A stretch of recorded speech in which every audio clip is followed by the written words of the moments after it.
حجرات آیت نمبر 1 سے لے کر 6 تک آج ہمارا سبق ہوگا۔ اعوذ باللہ من الشیطان الرجیم، بسم اللہ الرحمن الرحیم۔ یا ایہا الذین آمنوا لا تقدموا بین یدی اللہ ورسولہ واتقوا اللہ ان اللہ سمیع علیم۔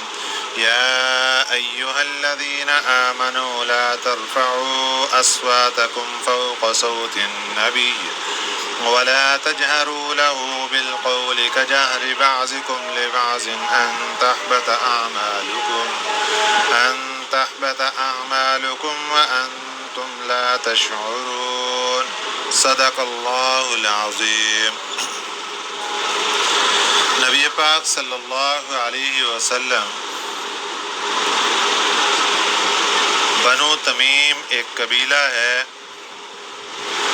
اس کے سردار مقرر کرنے کے حوالہ سے مشورہ فرما رہے تھے صحابہ اکرام رضوان اللہ علیہم اجمعین سے کہ بنو تمیم کا سردار کس آدمی کو مقرر کیا جائے۔ ایک مشورہ دیا حضرت ابوبکر صدیق رضی اللہ تعالیٰ عنہ نے کہ حضور میرا مشورہ یہ ہے کہ فلاں بندے کو ان کا امیر اور سردار مقرر کر دیا جائے، جبکہ ایک مشورہ دیا حضرت عمر بن خطاب رضی اللہ تعالیٰ عنہ نے کہ حضور میرا مشورہ یہ ہے کہ فلاں کو سردار مقرر کر دیا جائے۔ اب دونوں کے مشورے سامنے آئے، دونوں نے اپنے اپنے خیالات کا اظہار کیا۔ اس دوران حضرت ابوبکر صدیق رضی اللہ تعالیٰ عنہ فرمانے لگے کہ تم تو میرے مشورہ نہیں مانتے ہو، میں صحیح کہہ رہا ہوں وہ بندہ ٹھیک ہے۔ حضرت عمر بن خطاب رضی اللہ تعالیٰ عنہ فرمانے لگے کہ تم میرا مشورہ نہیں مانتے ہو۔ اسی دوران ان کی یہ باتوں کی آواز کچھ بلند ہو گئی، جو کہ اللہ تعالیٰ کو پسند نہ آئی، اور اللہ رب العزت نے اس سورت کی یہ ابتدائی آیات نازل فرمائیں اور اس میں صحابہ اکرام رضوان اللہ علیہم اجمعین کو کچھ ہدایات، کچھ قوانین، اصول اور ضابطے دے دیے کہ نبی پاک صلی اللہ علیہ وسلم کی موجودگی میں تمہارے گفتگو کا طریقہ کیا ہونا چاہیے۔ سب سے پہلا اصول اور ضابطہ یہ دیا کہ نبی پاک صلی اللہ علیہ وسلم اور اللہ کے حکم سے اپنے آپ کو آگے نہ نکالو۔ جہاں اللہ اور اس کے رسول صلی اللہ علیہ وسلم کا حکم آ جائے وہیں پر سرخم کر دو، سرنگوں ہو جاؤ، وہاں پہ اپنے آپ کو بچھا دو اور اس سے آگے اپنے آپ کو جانے کی ہمت نہ کرو، لے کر جانے کی ہمت نہ کرو۔ دوسرا اصول کہ نبی پاک صلی اللہ علیہ وسلم جب تشریف فرما ہوں تو اپنی آوازوں کو بلند نہ کرو۔ تیسرا حکم کہ جب نبی پاک صلی اللہ علیہ وسلم تشریف فرما ہوں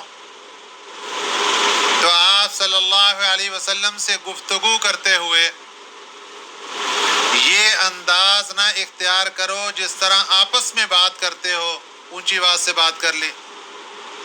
یہ خصوصاً یہ بات ہوتی ہے کسی مشورے کے موقع پر کہ جب ایک بندہ مشورہ دیتا ہے اور دوسرا اس کا مشورہ نہیں مانتا، اس کے مقابلے کے اندر مشورہ متضاد دیتا ہے، تو پھر بندے کو جوش آتا ہے اور جوش کے اندر آواز اونچی ہو جاتی ہے۔ اللہ نے فرمایا کہ یہ نبی پاک صلی اللہ علیہ وسلم کی موجودگی میں تمہیں یہ اختیار نہیں ہے کہ تم اپنی آوازوں کو بلند کرو۔ آپس میں جس طریقے سے بات کرتے اونچی آواز سے، ایسے نبی پاک صلی اللہ علیہ وسلم سے بات کرنے کی اجازت نہیں ہے۔ یہ آیات نبی پاک صلی اللہ علیہ وسلم پر اللہ تعالیٰ نے نازل فرما دی۔ حضرت ابوبکر صدیق رضی اللہ تعالیٰ عنہ، حضرت عمر بن خطاب رضی اللہ تعالیٰ عنہ پریشان ہو گئے، ہاتھ جوڑ لیے، حضور معافی ہم سے تو غلطی ہو گئی۔ اس کے بعد حضرت ابوبکر صدیق رضی اللہ تعالیٰ عنہ نے اپنی آواز کو بالکل پست کر دیا، یہاں تک کہ جب میرے آقا صلی اللہ علیہ وسلم تشریف فرما ہوں، کوشش یہ کرتے کہ مجھے زبان سے کوئی ایسی بات کہنے کی ضرورت ہی نہ پڑے جس سے کہیں میری آواز بلند نہ ہو جائے۔ حضرت عمر بن خطاب رضی اللہ تعالیٰ عنہ وہ اپنی آواز کو اتنا پست کر گئے، اتنا نیچلی آواز لے گئے، نچلے درجے کی آواز بنا دی کہ بعض اوقات دوبارہ پوچھنا پڑتا کہ عمر کیا کہہ رہے ہو؟ خطرہ کیا تھا کہ اللہ تعالیٰ نے ڈانٹ دیا کہ یہ جو تم نے طریقہ اختیار کر لیا ہے کہ نبی پاک صلی اللہ علیہ وسلم کی موجودگی میں جو تمہاری آوازیں بلند ہو رہی ہیں، اس سے خطرہ ہے، تمہیں پتہ بھی نہیں چلے گا اور تمہارے سارے اعمال ضائع ہو جائیں گے۔ صحابہ تو ڈر گئے، موت کا ایک لمحے کا پتہ نہیں، تو یہ نہ ہو کہ اعمال ضائع ہو، ادھر سے موت آئے، سب کچھ ختم ہو جائے گا، خزانہ خالی رہ جائے۔ تو اللہ تعالیٰ نے سب سے پہلے نمبر پر تو یہ ہدایات مسلمانوں کو دے دی۔ ان ہدایات کو لینے کے بعد علماء کرام نے یہاں سے ایک مسئلہ نکالا ہے۔ فرمایا العلماء ورثۃ الانبیاء، علماء انبیاء کے وارث ہیں۔ جو حکم میرے اللہ نے نبی پاک صلی اللہ علیہ وسلم کے لیے دیا، وہی حکم ایک عالم دین کے لیے بھی ہے۔ عوام الناس کو چاہیے کہ جب عالم دین سے گفتگو کریں تو اپنی آواز کو پست رکھ کے کریں، اپنی آواز کو ان کی آواز پر غالب نہ آنے دیں۔ آگے جا کر اللہ پاک اور ہدایات دے رہے ہیں، تو جتنی ہدایات نبی پاک صلی اللہ علیہ وسلم کے لیے، وہی ساری کی ساری ہدایات علماء امت کے لیے ہیں کہ ان کی بھی اسی طریقے سے عزت اور توقیر کرنی ہے جس طرح نبی پاک صلی اللہ علیہ وسلم کے لیے حکم۔ یا ایھا الذین آمنوا، اے ایمان والو، لا تقدموا بین یدی اللہ ورسولہ، نہ تم آگے بڑھو بین یدی اللہ، اللہ کے ہاتھ سے، اللہ کے سامنے سے، ورسولہ، اور اس کے رسول صلی اللہ علیہ وسلم کے سامنے سے آگے نہ بڑھو۔ یعنی اپنی آوازوں کو، اپنے مشوروں کو آگے نہ بڑھاؤ کہ میری بات ماننی چاہیے، اپنے آپ کو آگے نہ بڑھاؤ۔ یہاں سے مسئلہ نکالا کہ جو علماء صالحین نیک لوگ ہوں، ان سے بھی اپنے آپ کو آگے نہ بڑھاؤ۔ ایک مرتبہ کچھ لوگ جا رہے ہیں اور حضرت ابوبکر صدیق رضی اللہ تعالیٰ عنہ بھی ساتھ ہیں، اور ایک صحابی اور ہیں، وہ حضرت ابوبکر صدیق رضی اللہ تعالیٰ عنہ سے آگے بڑھنے لگے۔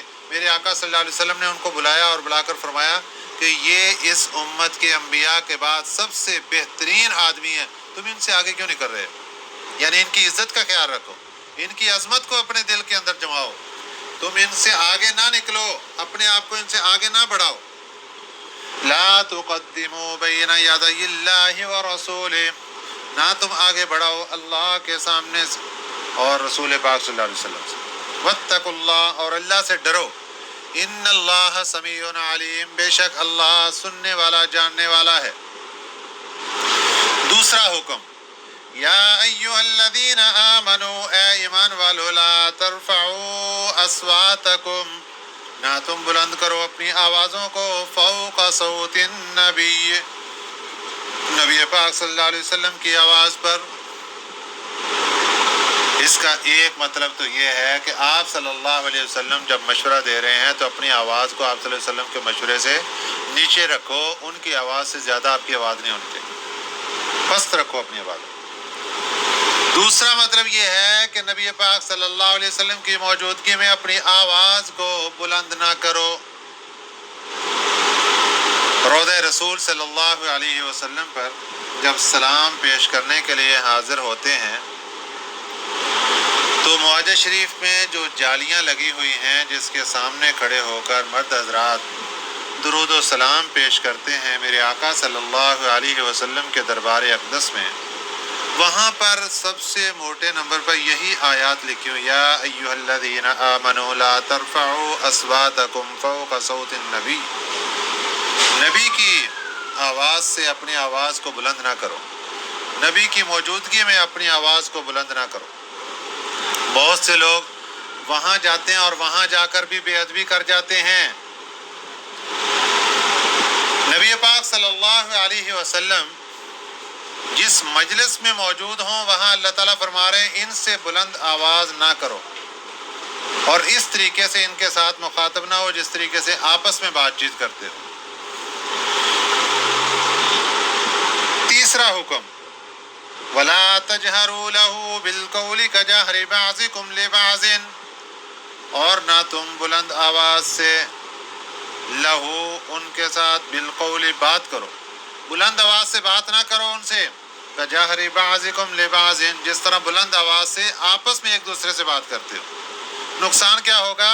ان تحبط اعمالکم، تمہارے اعمال ضائع ہو جائیں گے، وانتم لا تشعرون، تمہیں پتہ بھی نہیں چلے گا، تمہارے سارے اعمال ضائع ہو جائیں گے اور تمہیں پتہ تک بھی نہیں چلے گا کہ ہمارے تو اعمال ضائع ہو گئے، ختم ہو گئے سارے اعمال۔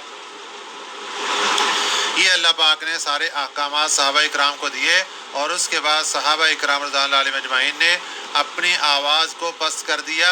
ایک صحابی ذرا بلند آواز والے تھے، وہ آہستہ بھی بولتے تو یوں لگتا کہ بہت اونچی آواز سے بول رہے ہیں، انہوں نے اپنے آپ کو گھر میں بند کر لیا۔ میرے آقا صلی اللہ علیہ وسلم نے ایک دن پوچھا نام لے کر، فلاں صحابی حاضر نہیں ہو رہے، کہاں چلے گئے؟ عرض کیا حضور پتہ نہیں، آ کر پتہ کیا تو انہوں نے کہا میں معذرت چاہتا ہوں، میں اس لیے آقا صلی اللہ علیہ وسلم کی مجلس میں حاضر نہیں ہوتا کہیں میری آواز بلند نہ ہو جائے اور میرے اعمال سارے ضائع نہ ہو جائیں۔ ان الذین یغضون اصواتہم، بے شک وہ لوگ یغضون جو پست رکھتے ہیں اصواتہم اپنی آوازوں کو، عند رسول اللہ، اللہ کے رسول صلی اللہ علیہ وسلم کے پاس، جب نبی پاک صلی اللہ علیہ وسلم کی مجلس میں آتے ہیں تو اپنی آواز کو پست رکھتے ہیں۔ اولئک الذین امتحن اللہ قلوبہم للتقوی، یہ وہی لوگ ہیں کہ جانچ لیا اللہ تعالیٰ نے ان کے دلوں کو، للتقوی، تقوی کے لیے، یعنی اللہ نے امتحان لے کر ان کو تقوی کے اندر پاس کر دیے۔ یہ متقی بندوں کی نشانی ہے کہ جو اپنی آواز کو پست رکھتے ہیں۔ آج میرے آقا صلی اللہ علیہ وسلم، آپ کی مجلس آج بھی ہے، کہاں پہ؟ مدینہ طیبہ میں، مسجد نبوی میں آپ صلی اللہ علیہ وسلم کی مجلس ہے۔ وہاں پر جانے والا ہر مسافر گویا کہ نبی پاک صلی اللہ علیہ وسلم کے سامنے ہے۔ مسجد نبوی کی جتنی باؤنڈری، خواہ وہ مسجد کا حال ہے، خواہ وہ مسجد کا باہر کا صحن ہے، ہم جب مسجد کے صحن کے اندر قدم رکھ لیتے ہیں تو گویا کہ ہم آپ صلی اللہ علیہ وسلم کے سامنے ہیں، اور پھر نبی پاک صلی اللہ علیہ وسلم کے ہم مہمان ہیں اور آپ صلی اللہ علیہ وسلم ہمارے میزبان ہیں، اور وہاں پر پھر جو کچھ کھلایا جاتا ہے پلایا جاتا ہے وہ ہمارے آقا صلی اللہ علیہ وسلم کے حکم کے ساتھ سب کچھ ملتا ہے۔ تو اس مسجد نبوی کے اندر جا کر وہاں پہ لوگ اگر آپس کے اندر بات کریں اور اونچی آواز سے کریں تو یہ سوچنا چاہیے کہ نبی پاک صلی اللہ علیہ وسلم کی مجلس ہے، یہاں بلند آواز سے بات کرنے کی اجازت نہیں ہے۔ یہ مسجد نبوی کے آداب ہیں، اور مدینہ طیبہ شہر کے آداب اس سے بھی اور زیادہ ہیں کہ ایک آدمی نے مدینہ طیبہ میں دہی استعمال کیا اور اس نے کہہ دیا کہ دہی کھٹا ہے مدینہ طیبہ۔ آپ صلی اللہ علیہ وسلم کی خام میں زیارت فرمایا میرے شہر سے نکل جاؤ، تو نے میرے شہر کی توہین کر دی، یہاں کا دہی تجھے اگر پاس نہیں ہے تو نکل جاؤ میرے شہر سے۔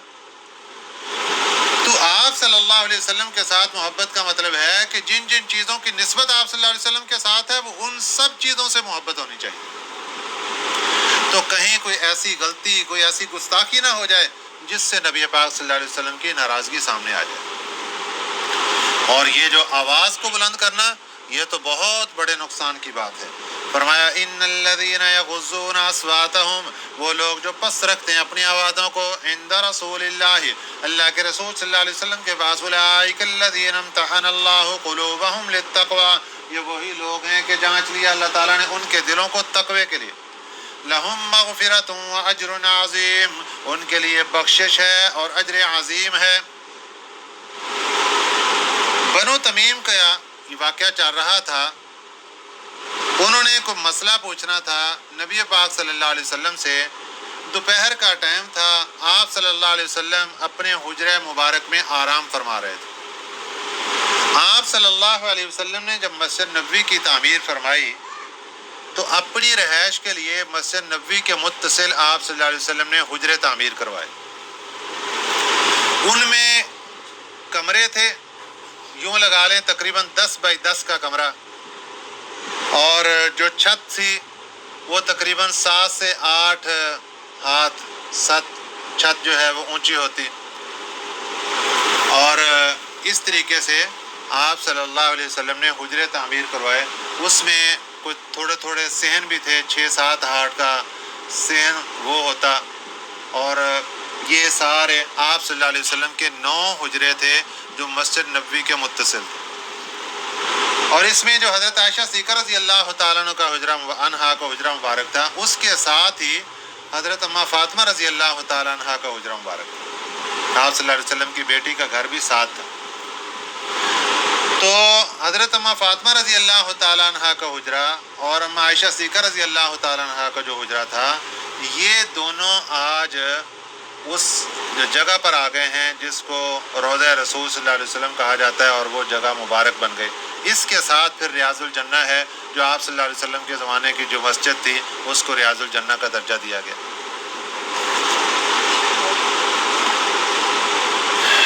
تو وہ لوگ آ گئے اور آپ صلی اللہ علیہ وسلم دوپہر کا وقت ہے، آرام فرما رہے ہیں، تو انہوں نے آ کر باہر سے آواز دی، اخرج الینا یا محمد، یعنی اے محمد ہماری طرف آؤ، یعنی ہم نے کوئی بات پوچھنی، جس طرح یہاں بھی کوئی بندہ آ جاتا، قاری صاحب بات سننا ذرا، تو اسی طریقے سے وہ آ گئے۔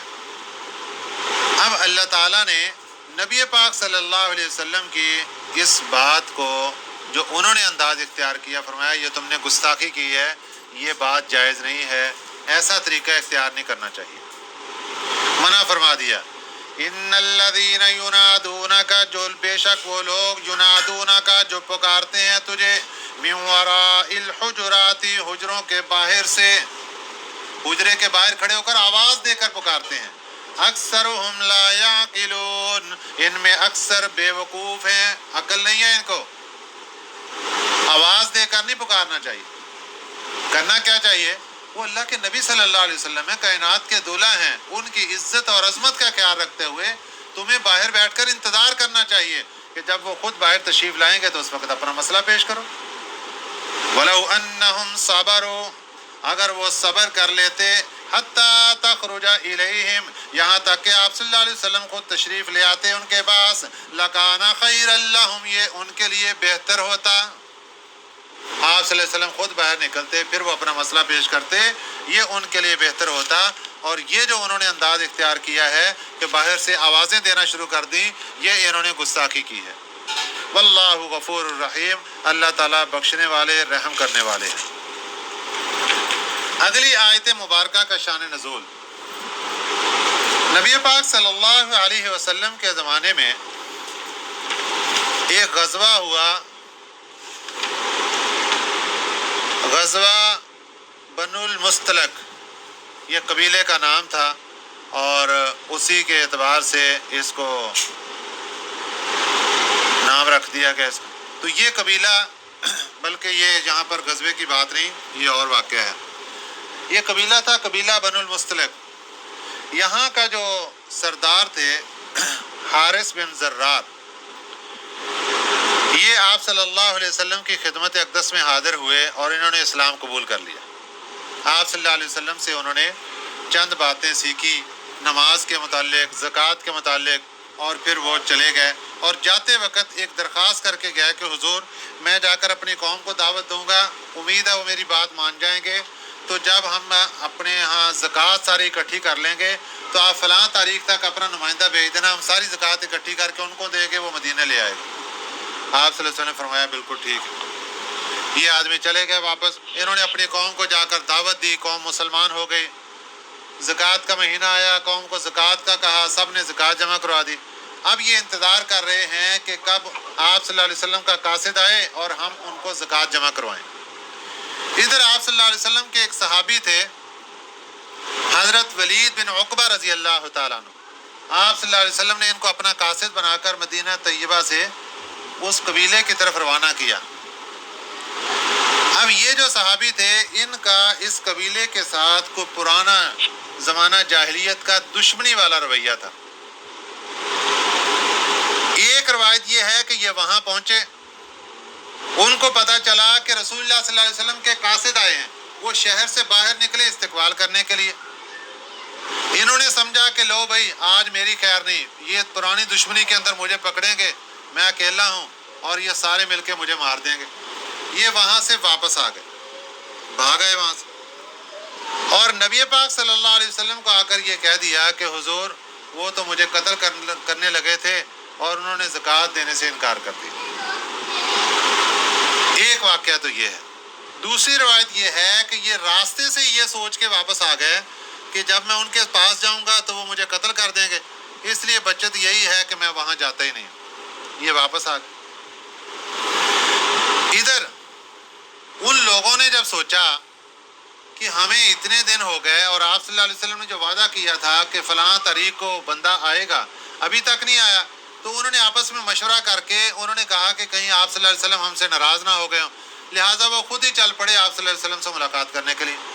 ادھر نبی پاک صلی اللہ علیہ وسلم کو جب آ کر اطلاع ملی کہ انہوں نے زکوٰۃ دینے سے انکار کیا اور قتل کرنے لگے تھے قاصد کو، آپ صلی اللہ علیہ وسلم نے حضرت خالد بن ولید رضی اللہ تعالیٰ عنہ کو بلایا اور بلا کر ارشاد فرمایا جاؤ بھائی ان کی جا کر پہلے معلومات کرو اور پھر ان کے ساتھ جنگ کرو، یہ انہوں نے کیوں ایسے میرے ساتھی کو قتل کرنے لگے تھے۔ حضرت خالد بن ولید رضی اللہ تعالیٰ عنہ نکلے اور جا کر آپ نے وہاں پہ پہنچے اور ساری معلومات لیں تو پتہ چلا کہ وہ تو لوگ سارے مسلمان ہیں، زکوٰۃ ادا کرنے والے ہیں اور نماز پڑھنے والے اور سارے نیک لوگ ہیں۔ اور ایک روایت یہ ہے کہ حضرت خالد بن ولید رضی اللہ تعالیٰ جب باہر نکلے مدینہ طیبہ سے تو آگے وہ لوگ آ رہے تھے مدینہ کی طرف، تو سامنے دونوں کا آمنا سامنا ہو گیا۔ حضرت خالد بن ولید رضی اللہ تعالیٰ سے انہوں نے پوچھا کہ آپ کہاں جا رہے ہیں لشکر لے کر؟ انہوں نے کہا جی آپ کی طرف ہی جا رہے ہیں، آپ نے زکوٰۃ دینے سے انکار کیا۔ انہوں نے کہا توبہ، ہم نے تو کچھ انکار نہیں کیا، یہ آپ کو کس نے کہا؟ انہوں نے کہا ایسے خبر پہنچی آپ صلی اللہ علیہ وسلم کو، آپ ان کے قاصد کو قتل کرنے لگے۔ انہوں نے کہا وہ تو ہمارے پاس آئے ہی نہیں۔ تو اس طرح کا واقعہ پیش آیا جس کی بنا پر پھر اللہ تعالیٰ نے قرآن پاک کی یہ آیت مبارکہ نازل فرمائی۔ فرمایا یا ایھا الذین آمنوا، اے ایمان والو، ان جاءکم فاسقون، اگر آئے تمہارے پاس کوئی فاسق، بنبأ، کوئی خبر لے کر، فتبینوا، پھر اس کی تحقیق کر لیا کرو، ان تصیبوا قوما بجہالۃ، ورنہ یہ ہوگا کہ تم پہنچو گے کسی قوم کو بجہالۃ، نادانی میں، فتصبحوا علی ما فعلتم نادمین، پھر تم صبح کرو گے اپنی کیے پر شرمندہ ہوگے۔ جو تم نے اگر بغیر سوچے سمجھے آپ صلی اللہ علیہ وسلم نے دیکھو خبر پہنچی، اب اس خبر کے اندر کیا ہوا کہ جیسے خبر پہنچی اور جو صحابہ پاس بیٹھے تھے ان کو تو بہت غصہ آیا کہ یہ کیا بدتمیزی ہے کہ خود ہی کہہ کے گئے ہیں زکوٰۃ لے جاؤ اور ہمارے بندے کو قتل کرنے لگے تھے، ان کے ساتھ لڑائی کرتے ہیں، سب کو قتل کر دینا چاہیے ان کو، انہوں نے تو گستاخی کی۔ آپ صلی اللہ علیہ وسلم نے فرمایا کہ نہیں بھی اس خبر کی تحقیق کرو۔ جب خبر کی تحقیق کی گئی تو پتہ چلا کہ وہ صحابی سے غلطی ہو گئی۔ اب آپ صلی اللہ علیہ وسلم نے ان کو بلایا تو انہوں نے کہا حضور میں نے تو اپنی جان بچائی ہے، مجھے خطرہ پڑ گیا کہ یہ مجھے نہ مار دیں۔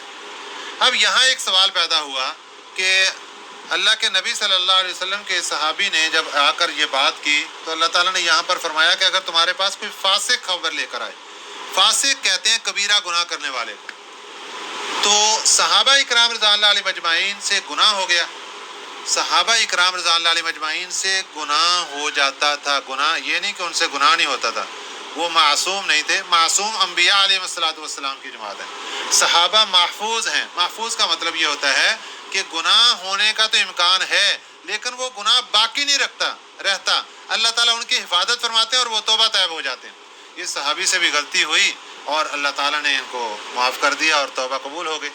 اور ایک دوسرا مسئلہ صحابہ اکرام کے بارے میں یہ ذہن کے اندر رکھیں جس سے سارے اشکالات ختم ہو جاتے ہیں کہ صحابہ اکرام رضوان اللہ علیہ مجمعین کی زندگیاں قیامت تک آنے والے لوگوں کے لیے مشعل راہ تھیں، اس لیے صحابہ اکرام رضوان اللہ علیہم اجمعین کی زندگیوں میں کچھ واقعات ایسے ہونے تھے جو قیامت تک آنے والے لوگوں کے لیے وہاں سے مسائل سمجھنا اور نکالنا آسان ہو جاتا.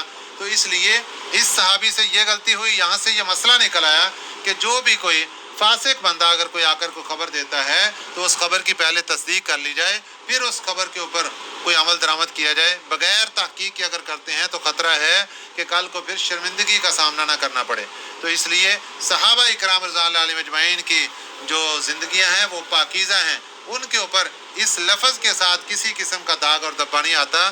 اس کو صرف قرآن پاک کو جو نہیں سمجھنے والے وہ پھر صحابہ اکرام رضوان اللہ علیہم اجمعین کی زندگیوں کے اوپر تبصرے کرتے ہیں، ورنہ صحابہ اکرام رضوان اللہ علیہم اجمعین کے لیے وہ جو سرٹیفکیٹ میرے اللہ تعالیٰ نے ان کو بانٹے ہیں، رضی اللہ عنہم ورضوا عنہ، لقد رضی اللہ عن المؤمنین اذ یبایعونک تحت الشجرہ، یہ سارے سرٹیفکیٹ وہ ہیں جو اللہ تعالیٰ نے صحابہ اکرام رضوان اللہ علیہم اجمعین کو بانٹے اور ان کو اپنی رضا کے سرٹیفکیٹ عطا فرمائے، اور نبی پاک صلی اللہ علیہ وسلم نے ان کو جنتی ہونے کی خوشخبریاں عطا فرمائی.